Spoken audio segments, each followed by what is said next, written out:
లాభాల బాటలు నడిపింది, కార్మికులకు బోనస్లు ఇచ్చింది, బ్రహ్మాండంగా సింగరేణిలో వారసత్వ ఉద్యోగాలు ఇచ్చింది ఈ రాష్ట్ర ప్రజలు, ముఖ్యంగా సింగరేణి కార్మికుల సంక్షేమం కోసం. అట్లాగే 10 ఏళ్ల పాటు తెలంగాణని అపురూపంగా నడిపింది కూడా, అద్భుతంగా అన్ని రంగాల్లో ముందుకు తీసుకొని పోయింది కూడా కేసీఆర్ నాయకత్వం.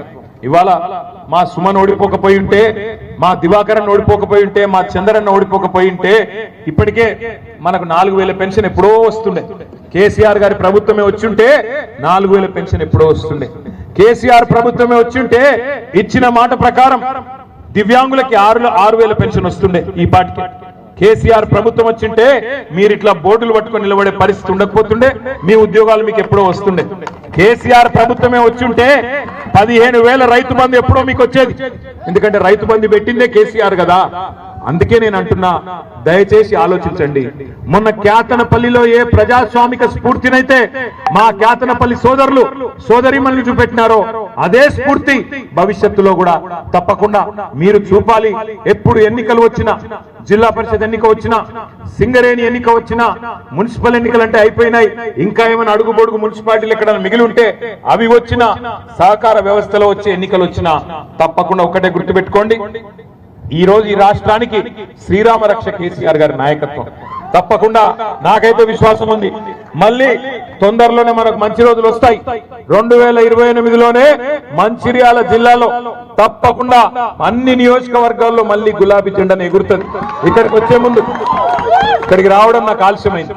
ఎందుకు ఆలస్యమైంది అంటే మధ్యలో ఇవాళ చాలా పెళ్లిళ్ళు ఉండే, తప్పని పరిస్థితుల్లో ఎక్కడికక్కడ ఎమ్మెల్యేలు ఆపితే నాకు తప్పలేదు.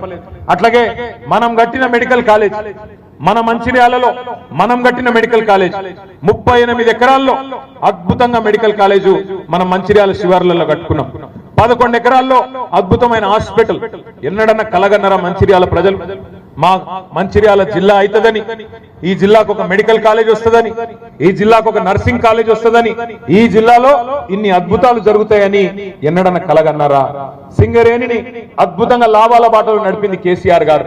ఇవన్నీ కూడా కళ్ళ ముందు కనబడుతూ ఉండగా ఆనాడు కొన్ని దొంగ మాటలు నమ్మి మనం మోసపోయినాం. భవిష్యత్తులో మళ్ళీ అట్లా జరగకూడదు అంటే ఇట్లాంటి నాయకులు, మన బంగారు నాయకత్వం ఇక్కడ ఉన్నది, వాళ్ళందరినీ తప్పకుండా మళ్ళీ భవిష్యత్తులో సింగరేణిలో ఇల్లు కట్టుకున్న వారికి జీవో 76 ద్వారా పట్టాలు ఇవ్వాలి. జీవో నేను ఇచ్చినట్టయితే మా ఇష్టం, కానీ జీవో నేను ఇవ్వలేను.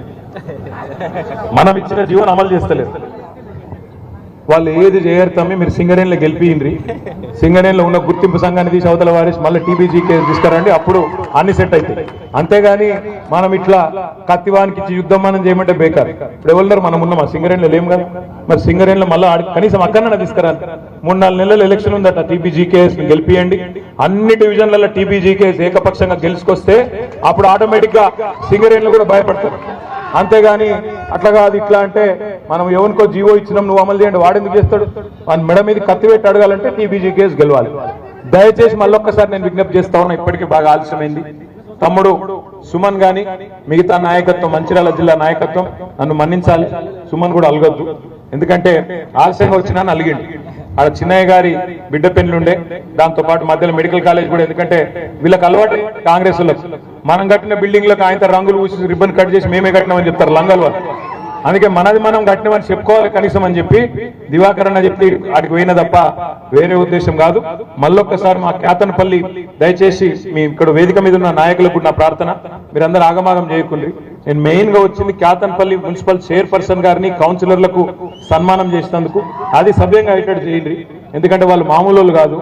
కోట్ల ప్రలోభాలు పెడితే కూడా లొంగలేదు, కోట్ల రూపాయలు ఇస్తామంటే లొంగలేదు. అట్లాంటి వాళ్ళకు ఒకసారి గట్టిగా చప్పట్లతో హృదయపూర్వకంగా అభినందనలు తెలియజేస్తూ మళ్ళొకసారి ఆలస్యంగా వచ్చినందుకు మన్నించాలని కోరుతూ తప్పకుండా మంచిర్యాలలో మళ్ళీ గులాబీ జెండా ఎగరాలని ఆకాంక్షిస్తూ పేరు పేరున